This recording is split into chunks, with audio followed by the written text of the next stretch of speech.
Hey guys, this week's podcast features Mike Shatzel, the owner of Blue Monk & Coles and co-owner of Liberty Hound. Mike came down, talked about how his love of beer began, growing up in the restaurant world, and where the inspiration for Blue Monk originated. Let's get to it. Yeah, it's nice. Very rare. I had to ask for a favor to get a couple of these cases. Is that like a part of the beer industry now? Are things tough. getting that rare? It's what's happened is there's so many. Let me just turn this off. There's so many new bars. Like the beer bar thing's so big now. Yeah. And the way craft beer is going in the imports, that there's the major markets are starting to take off, where it was just a select few in the past. Yeah. And now I think it used to be just craft beer lovers opening spots that they'd want to hang out in, and then it kind of took off.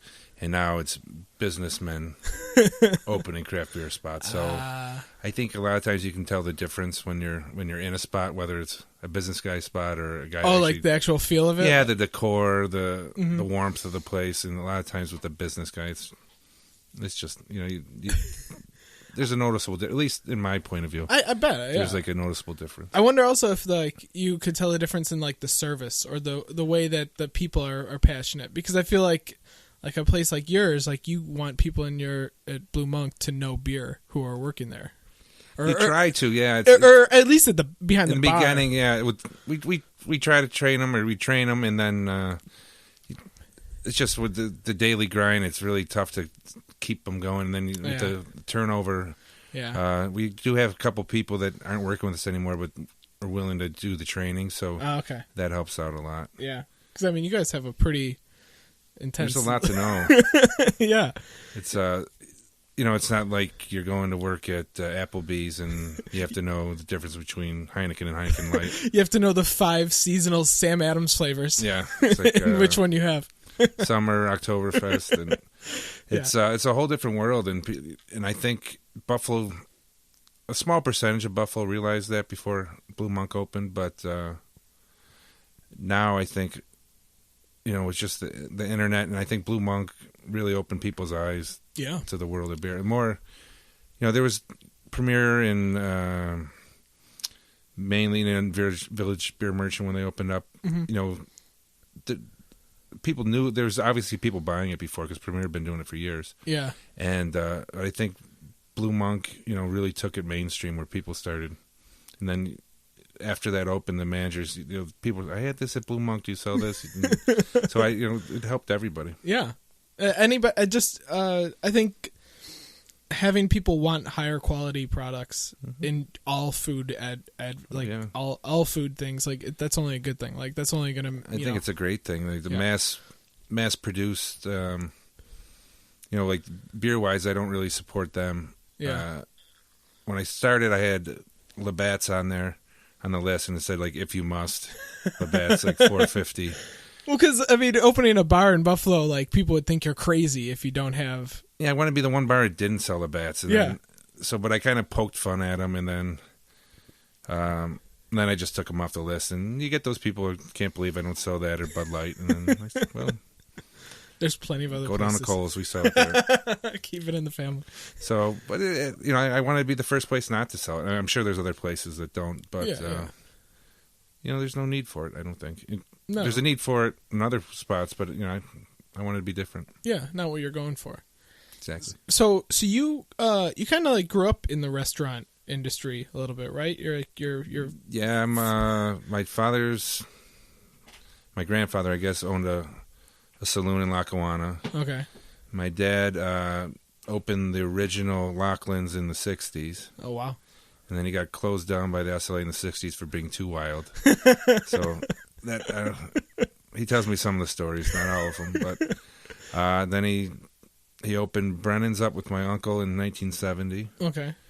And bought Kohl's in 73. So I was born in 72, so I was pretty much born into the business. Yeah. So you were I'm assuming you were kind of hanging around the restaurants and all that. Yeah, he put me to work in 4th grade, bussing tables, nice. Sunday brunch. Nice. And, I'd always go with them on the weekends, help them count the quarters and do whatever. So it's in my blood.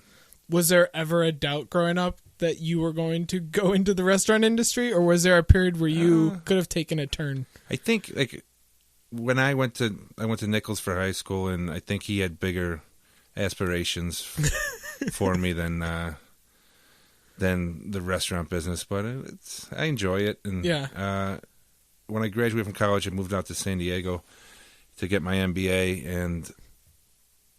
and then I took a job out there, and I just kind of working for the man type thing, enterprise rent-a-car. And I just figured after 2 years of doing that, it's much better being your own boss. Yeah. So I moved back to Buffalo, and I took Kohl's over in 1998. Do you think that the whole time, though, you knew you would probably head back to the restaurant world? Yeah, I think so. It was, and I miss Buffalo. There, you're just one little, tell people I own Kohl's. They had no idea what I was talking about out there. So it was like my one pickup line that worked. So I came back to Buffalo, where it's just a tight family, and everybody. You see the mayor, you him by the first name, Tony Maciel at the time, and you walk in every restaurant around here, everyone knows you. It was just a great community, and I missed it. Yeah. At that time, Kohl's probably didn't have the beer selection that it does now, I'm assuming. No. Because when I turned 21, like, I had just gotten into like craft beer. I worked at Consumers for like a summer. So like I literally went from 0 to 100, like just trying to do everything. And I remember like Kohl's was my favorite bar because there was all the taps, and I was like, okay, this is going to be my spot. But like, how long has it been like that? Well, I moved back in 98, so my go-to beer when I lived in San Diego was Sarah Pale Ale. Okay. And the craft scene, like Stone was just opening when I was there. Okay. And Al Smith and a couple of the Green Flash, they weren't, pretty sure they weren't open yet. So it was right at the start of craft beer. So when I moved back, I put Sierra on immediately because that was like the beer I like to drink. Nice. And then slowly, I still didn't know much. I didn't really know anything about beer. I knew Sierra Nevada, and that was about it. Yeah. And I think like around 2001-ish, maybe, a guy, Josh, who I never see, but who I owe him huge, he came in and sold me a couple craft beer kegs, kind of explained to me what was going on. And I bought a keg of Left Hand Sawtooth Ale was the first one I put on. Nice. And I bought a case of Otter Creek Copper Ale or something like that, and cans of an English ale. And that's kind of where it started. And then next week, another salesman came in. I put Harpoon IPA on. Yeah. And I just saw people. We were flying through it, and then that's awesome. So then I just kind of started studying it, and somebody said, "You're on BeerAdvocate.com," which I didn't know what it was, and so I went onto that. And then from there, it just took off, and I think we had 12 taps maybe at the time. And then I went up from 12 to 30, and people thought I was crazy. Well, was this pretty much like the only bar that was kind of doing this at the Coulter time? Bay had been doing it for years. Oh, okay. And Pizza Plant, the two of them had been pretty much, and I guess alternative brews, but I wasn't going there. Yeah. But I kind of, and so I got it going in IPAs, and I was doing a lot of American beers, and then the place where Merge is now opened up, Prespa.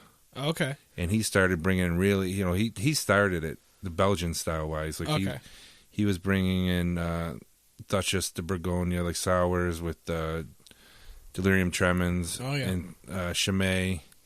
And so he was bringing some cool breweries I never heard of. So he kind of started that end of it, and then I just took it and ran with it.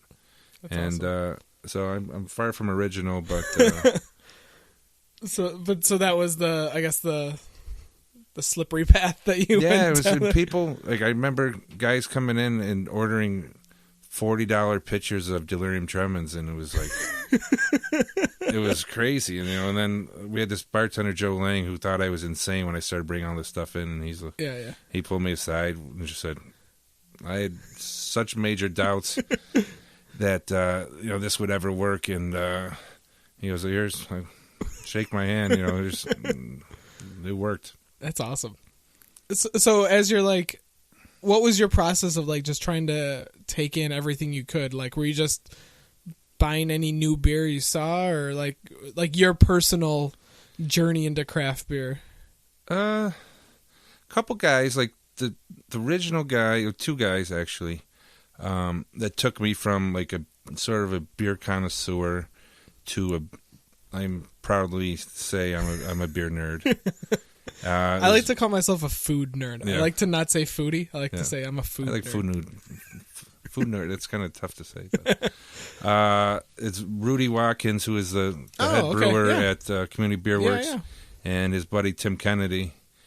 And they kind of got me in that ratebeer.com, and I joined that, and then I started rating beers, and now it's like it's kind of insane. I think I'm 4,500 beers I've rated. Jeez. And it just became a passion. And like, every trip I go on is around beer now. It's like, it's got to have a brewery that's cool, at least close to it. And that's amazing. Because as we were setting this up, like a couple times you happened to be out of town, and I was like, this dude really gets around. Like, is that kind of your thing? Like, you want to try out? I kind of work to travel.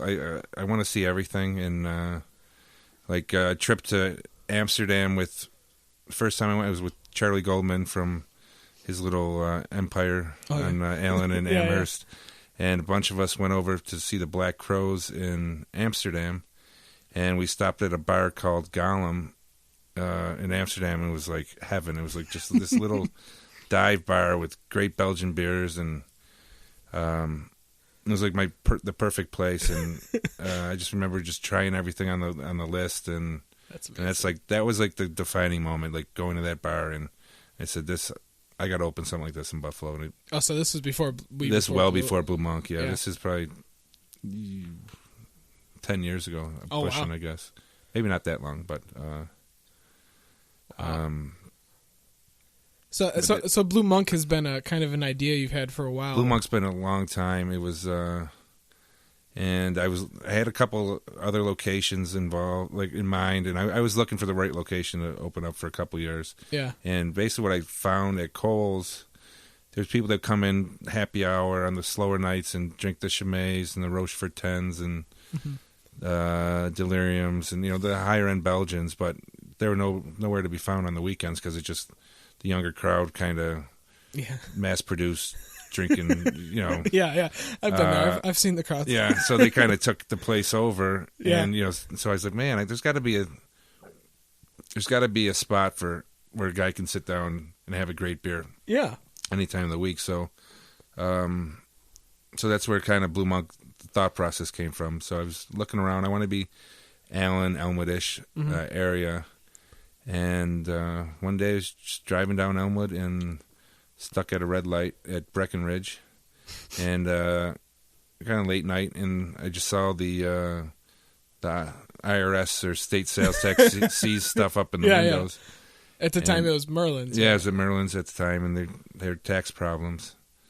And I just called the kid I grew up with, Kevin Brinkworth, and his dad owns a building. Oh, nice. And I called him, and he called his dad, and next thing I know, he kind of really pushed his dad to get it going. And wow. And then we opened that, probably a year later. That's crazy. So, but like you kind of defied some of the critics when you started putting the nicer things at Kohl's.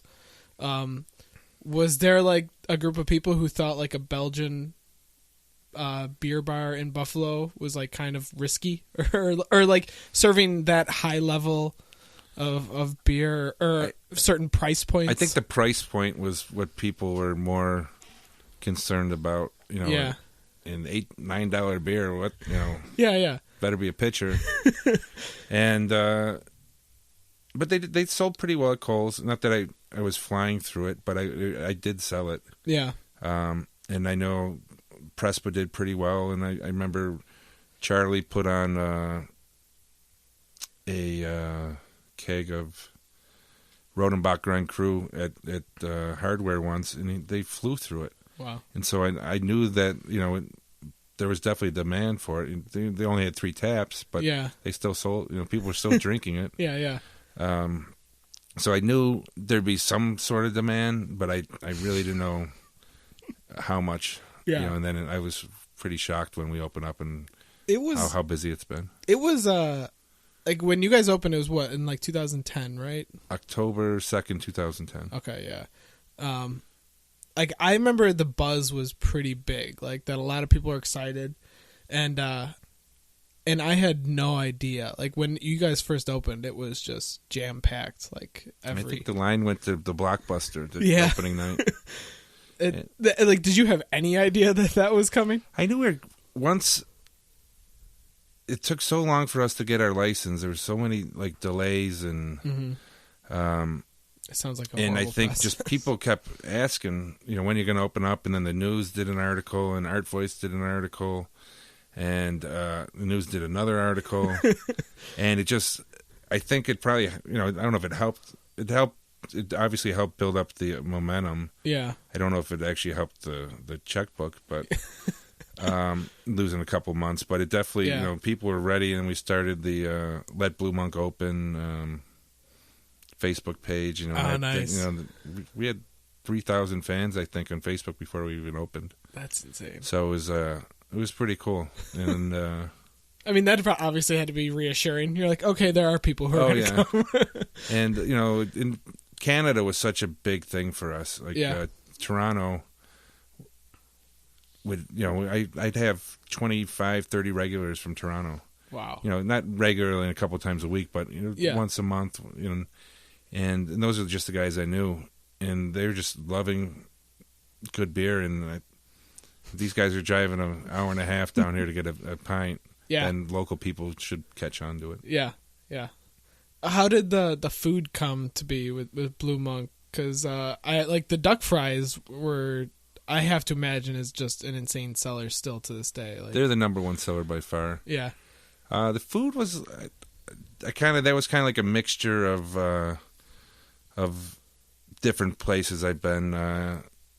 Like the Mussels, like the Monk's Cafe in Philly was like pretty much the first Belgian-centric place in the U.S. Guy Tom Peters opened that in, I think, the early 80s. And so we went there. Philly's got a great beer scene. So before we opened, my chef Dino DeBell at Cole's, and it was big time involved in the menu planning, and we went to Philly to check out a bunch of places there, and then so you guys did some R&D. Yeah, and then Father's office in L.A. was okay. Kind of stole their burger there, but put a different name on it. But I don't know where I got the idea from the duck fat fries. Beer Bistro in Toronto was a huge influence on me. And probably the biggest one, actually.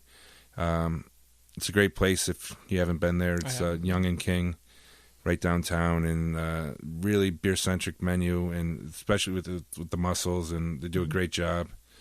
And so I would say probably that was the biggest influence. Yeah.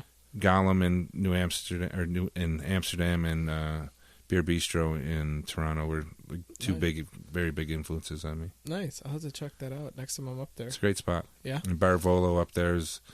Barvolo is unbelievable also. They kind of have like a messed up situation with their liquor laws up in Canada. It's kind of... I think they're getting better, but yeah, it's a little... Yeah.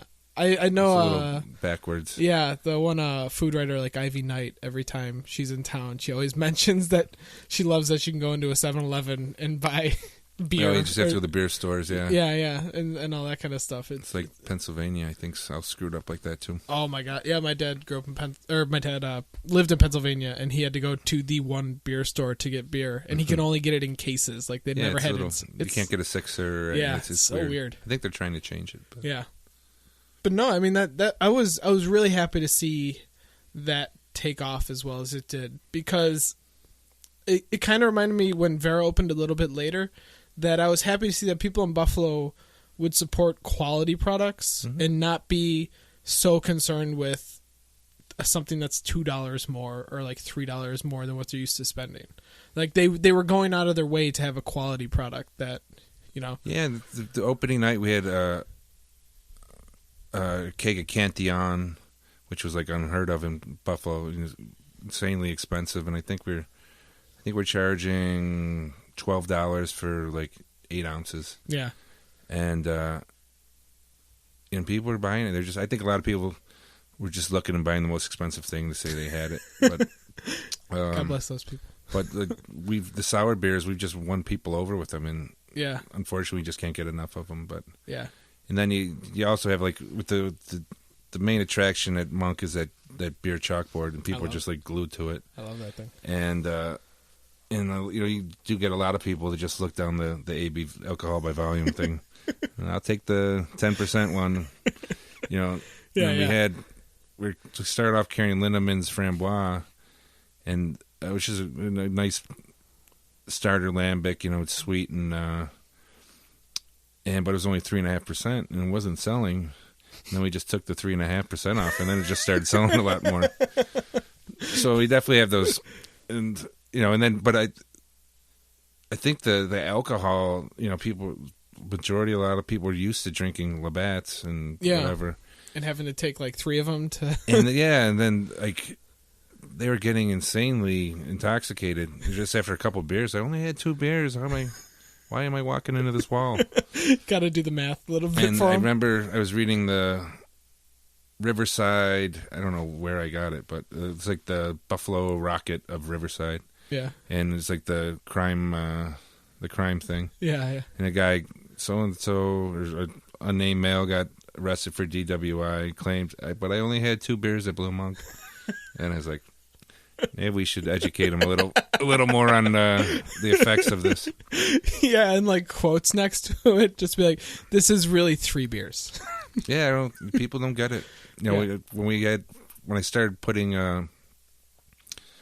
carrying delirium tremens at Monk, we were getting all the Pano kids over there, and they were drinking. I think they did the math and figured I will get much more of a buzz for my dollar than drinking this. It might cost more than a blue. So we were flying through it with all those kids. It was of 21-year-old kids. Obviously, yes.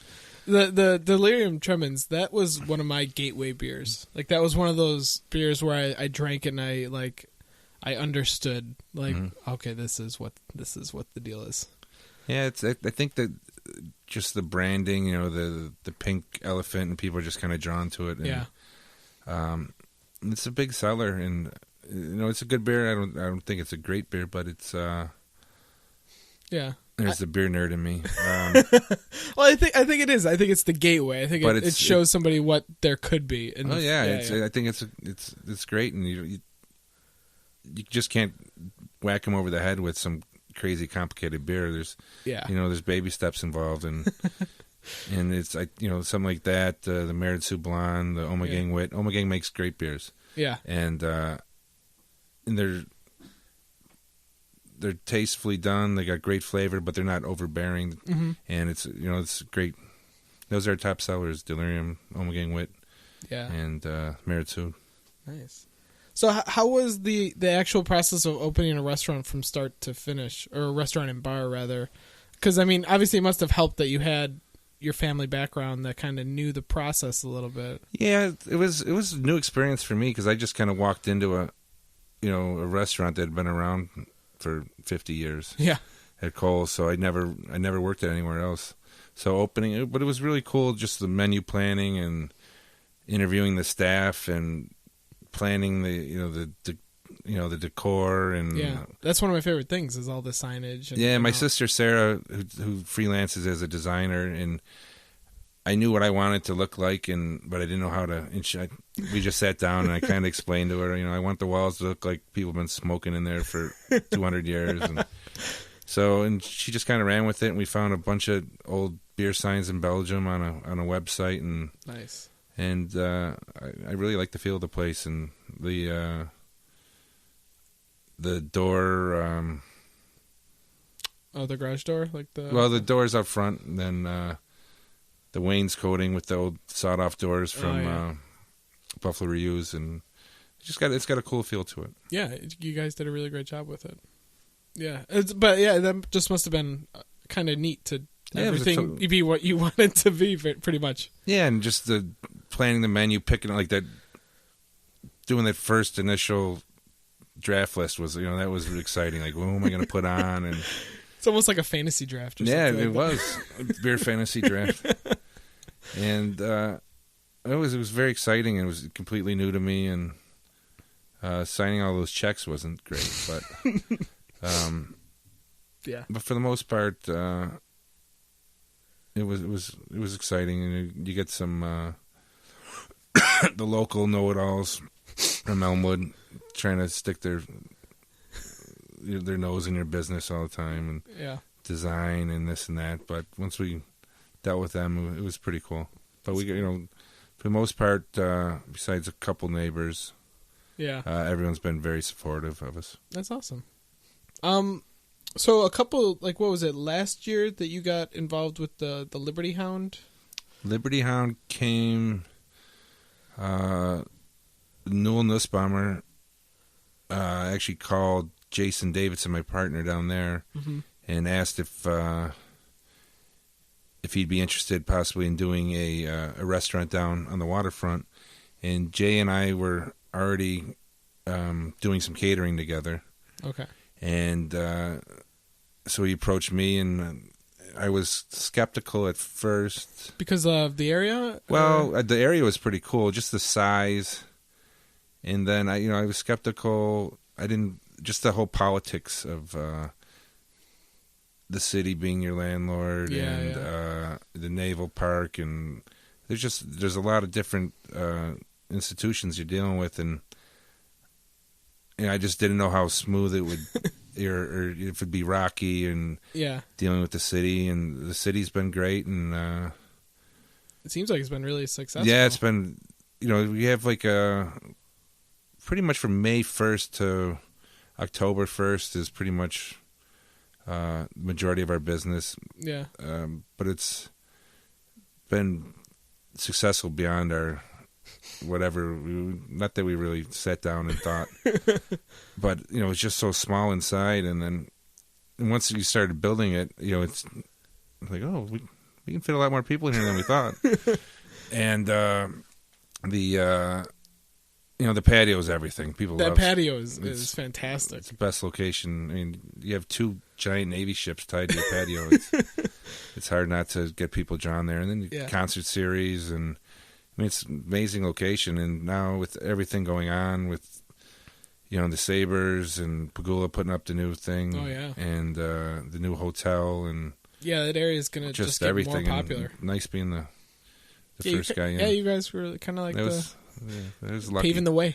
Yeah, thank God for ECHDC with Tom D, and they did a ton of work for us, and really handed to us on a platter, and I'm so grateful for them, because without them, none of this would ever happen. Nice. We have a feature called we'd call Buffalo Foodies, and we ask various people where do you like to eat and everything. And one of our questions is, if you had somebody from out of town visiting, where would you take them for a good time? And I guarantee you at least 50%, we've done 100 articles, always say get a drink on the patio at Liberty Hound. Yeah. That is the one thing that everyone is I want to bring people to Buffalo to enjoy that experience. And it's really, really unique. It's I when people tell me that as they did with Blue Monk and they do with Liberty Hound, we just don't feel like we're in Buffalo. And I take it as a compliment. Yeah. And it's meant as a compliment. It's just I think the national, even a lot of local people, it's just kind of like a Buffalo downer, and and when they go to a place like that and sit on that patio in the sun, and the water's right there, and the boats, and it's it's pretty cool. I think there's a lot of people who are of a certain age or older who they've lived here and heard the Waterment development is coming thing for 25 years. Yeah, the new Peace Bridge. Yeah. And so to see an actual thing that's I think it blows people's minds. I know my parents are shocked. It's that's really, really nice. We're New York Times, we did a little mention on us, and it's everyone kind of working together, and be it the city, the naval park, Erie County Harbor Development, and I think a lot of people just said put our egos aside and let's get one thing done down there. Yeah, and they pretty much everyone kind of got together and we got this thing open, and it's just taken off, and that's awesome. And it's great. Yeah, how has it been having the two places kind of going at the same time and having to? It's tough. It's nice. They're all pretty much in a straight line from Coles. It's a half mile to Blue Monk and 2 and 3 miles down to Liberty Hound, pretty much on the same street. Yeah. So it's tough, but it's all about the people you hire, and we got a great staff, and makes Jay and my life a lot easier. And but it's time consuming, and you put a lot of work in, but it's been rewarding so far. Do you still think of other projects that you're interested in? Yeah, my mind's always I got about 8 different things I want to do right now, and is your wife just like, all right, let's just hold back? She wants me to slow down a little, but it's tough. It's obviously you need a lot of money to do it, but the toughest thing I think lately is finding that I'm more afraid of opening new spots is the staffing. It's tough finding good, high quality people. I was talking to a guy yesterday who just opened a brand new restaurant, sort of in Elmwood area, and he's been open 6 weeks, and he said he's only got 2 of the original 12 people still in the kitchen. And it's obviously you're gonna have turnover. Not everyone's gonna work, but it's I think everyone thinks every chef wants to be, or every kid wants to be the next like star, Mario Batali, or be on Food Network, and and dropping fries is beneath them or something. But you got to start somewhere, and it's just tough, and that's what's kind of holding me back is, and also I'm hands on, so I have to kind of work the business and not let the business work me, per se. Okay. And I take a lot of pride in doing the beer ordering and building the list, and it's tough for me to hand them off. But if I want to continue to expand, and it's something I'm obviously going to have to do. Yeah. But it's something's always in the back of your head, like I got about 4 different things, and Dino, my chef, I always hit him first because the guy's a genius. Nice. And he just slows. I don't want to open that one place that makes me lose all my other ones. So I'm doing it slow, and it makes sense. Waiting for right locations and stuff like that. Well, 2 restaurants in 3 years. That's kind of great. Yeah, it's kind of a pretty good. Opened 2 restaurants. I got married. I had 2 kids. Wow. And bought a new house in 2 years. So this. Yeah, you're kind of just knocking off all the stressful life events. I had it made till I was 38. No, I ruined it. How do you feel that Buffalo's brewing scene has come along, even in the last 5 years? I mean, obviously with what Community Beer Works are doing, and Big Ditch coming up and things like that. I think obviously the Flying Bison kind of started it. Yeah. And they're into the sessional English style ales. And then Rudy and Ethan and crew, and a much smaller scale, started pushing the envelope a little. Their IPA, I think, is world class. I think it's really delicious. That's the whale, right? Or just the IPA. The whale is the brown ale, which is a great beer for the style. The Frank, the pale ale, which was really nice, and he's making some great beers, and it's nice that they're getting. The IPA came in second in the National IPA Challenge. Yeah, and for a new brewery to, they knocked off Racer 5, I believe, and Founders, and some big time breweries and great beers. So I think for them to get that kind of recognition so early, it proves Buffalo, it can be done in Buffalo. It seems like you've been really open to being supportive or helping because I know they've like showcased their beers and stuff like that. Oh yeah, we've done. We did when they were opening up, we did like a showcase where people come in and just sample their beers. And Rudy and I have been good friends for 10 years now. Yeah, and and then obviously in their business plan, I think to start was Cole's Good Bar and Blue Monk. We'll start with those. And I know Bobby Rab's been a big supporter of CBW in both my places. Now we have them at the Liberty Hound full time too. And they're taking off, and I think they'll be a force to reckon with. And now after that, now Big Ditch is opening up, and Rusty Nickel. And yeah, I saw that. New Hamburg Brewery just they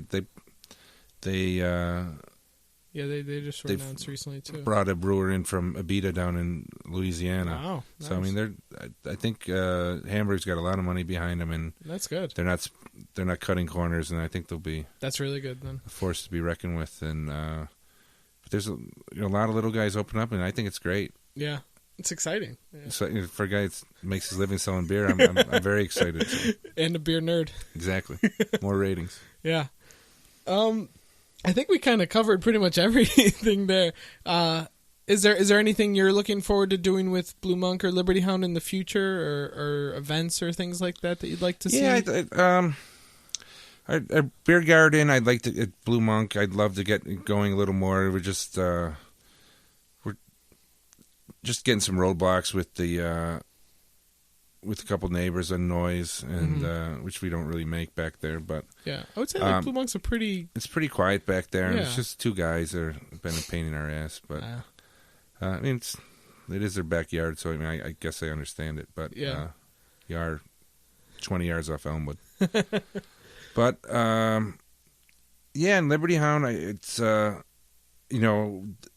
we'd love to be a year-round restaurant there, and I think we could get the support during lunch, possibly year-round. I think in the middle of January, I think dinner might be a tough thing. Yeah, but people flock to Mulberry all the time, and people will find. It's far from an ideal location. I love telling people where Mulberry's is. It's like people who ask me about it, I was like, let me tell you how to get there. Because it's just so random. It's great. And he's the owner's a good friend of the family, and I thought he was insane when he opened it up. And it's good stuff. Insanely exciting. The food's great. There's great atmosphere, and it's a great place. I love that it's in the kind of middle of nowhere. Lackawanna. Lackawanna's in my blood. My dad grew up there. Yeah, his whole family worked at the steel mill, and it's kind of funny seeing it. And that's like my spot or my dad's spot. He goes to see all his old cronies from back in the day, and that's awesome. But yeah, it's people. If your product's good, they'll go there. Yeah. But it is pretty damn cold right on the water in the winter. So, and Sabres games we do pretty. We do decent. We're just not big enough to really. Like a Pearl Street that can just pack so many people in. They can fill 3 levels of. Yeah, so we have 40 seats. We'll fill it up, do one turn, and the bar's pretty busy. Yeah. So for 2 hours, you pretty much have an hour and a half window to make your money. So the first couple games we kind of took a beating. We're just overstaffed, and then once we kind of crunched the numbers and figured it out. We got one cook back there. I come in an hour and a half before the game. I cook for an hour and 15 minutes. Oh, do you have some cooking background? Yeah, I went to I ran the line at Kohl's for 10 years. Oh wow, I had no idea. I went to culinary school in Vancouver. Wow, that's awesome. 2002, and so I started cooking in the late 90s just because some guy pulled me aside at Kohl's and was just so pissed off about the quality of his meal, and he was right. It sucked. Yeah, and he just said, "You guys got such a good location," and he says, "You guys are fucking this up royally."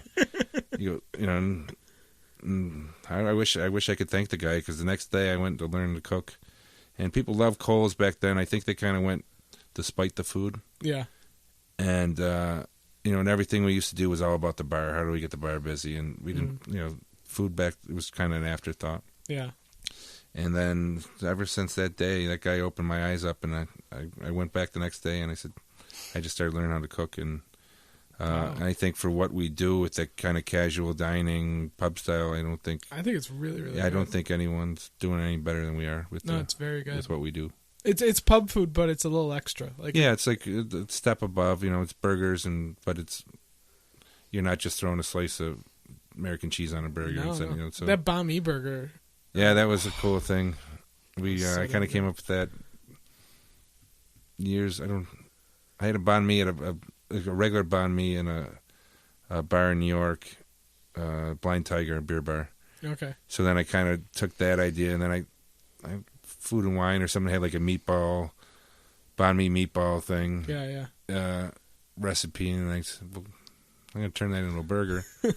And then just kind of, it's really good. Yeah, it's really good. And yeah, that's what I like about it, though. It's pub food, but yeah, it's a step. You're going to up. get something different. Yep. So it's a little bit more unique, and it's really, really good. Yeah, it's and it just to bother me. People like Cole serves food. It's like some girl that just went there and ladies, with their ladies' night cup every Tuesday, and I just started taking offense to it. So I was like, I'm going to turn this into. A step above our competition. I definitely think we've accomplished that. Yeah, for sure. Well, Mike, thank you so much for coming down here. Yeah, my pleasure. Thanks for having me. Yeah, I'm glad we got this to happen. And took a while, but yeah, it's all right. But keep up the great work. I am a huge fan of Cole's and Blue Monk and Liberty Hound and everything you guys are doing. So yeah, well, thanks for the support, Buffalo. Go Bills.